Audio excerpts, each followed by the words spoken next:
Stephen Hawking grew up in a family of well-educated people.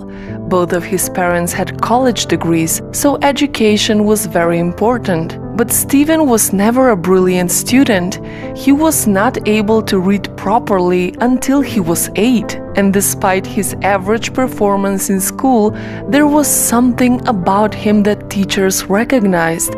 They knew there was a hidden genius deep inside. He was never very interested in school. He was more fascinated in what was happening outside and spent most of his time inventing new things. While in school, Stephen was nicknamed Einstein. When Stephen was 17, he went to Oxford University to study physics and chemistry, and believe it or not, while at university, Stephen was incredibly lazy and had barely worked for an hour a day. He found his first year very boring. I'm not proud of this, I'm just describing my attitude at the time, which I shared with most fellow students: boredom and feeling nothing was worth making an effort for.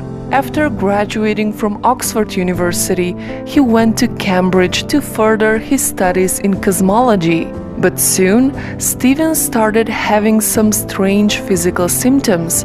His speech started to be slurred, he was clumsy, he would often trip and fall, and at first he wasn't paying much attention. But his condition was getting worse rapidly. In the meantime, he met his future wife, Jane. But after making a series of tests, it was diagnosed that he was in the early stages of amyotrophic lateral sclerosis. The part of his brain responsible for muscle control was shutting down. This disease gradually paralyzes people, and over time they struggle to walk, talk, swallow, and even breathe without help. And Stephen had only 2 years left to live. When the doctors told him he didn't have much time left, at only 21, something shifted inside of him. Faced with the possibility of dying, Stephen was motivated to make a difference and not be lazy and waste any more precious time. So he dedicated his entire life on his work. He became even more optimistic and married Jane, and they soon had 3 children. When faced with the possibility of an early death, it makes you realize that life is worth living, and there are lots of things you want to do. It is a waste of time to be angry about my disability. One has to get on with life, and I haven't done badly. People won't have time for you if you're always angry or complaining.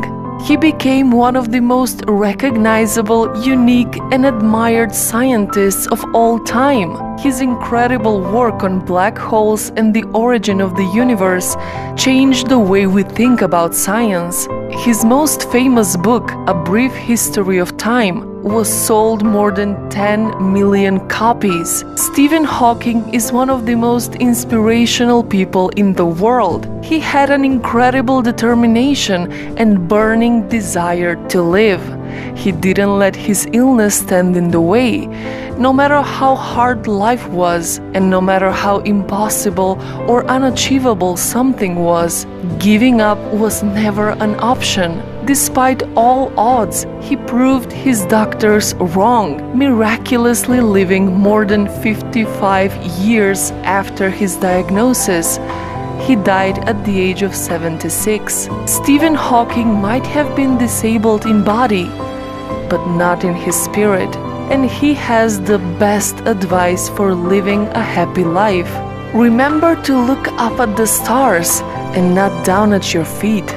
Never give up work. Work gives you meaning and purpose, and life is empty without it. And if you're lucky enough to find love, remember it is there and don't throw it away. Try to make sense of what you see and wonder about what makes the universe exist. Be curious, and however difficult life may seem, there is always something you can do and succeed at. It matters that you don't just give up. Be brave, be determined, overcome the odds. It can be done. While there is life, there is hope.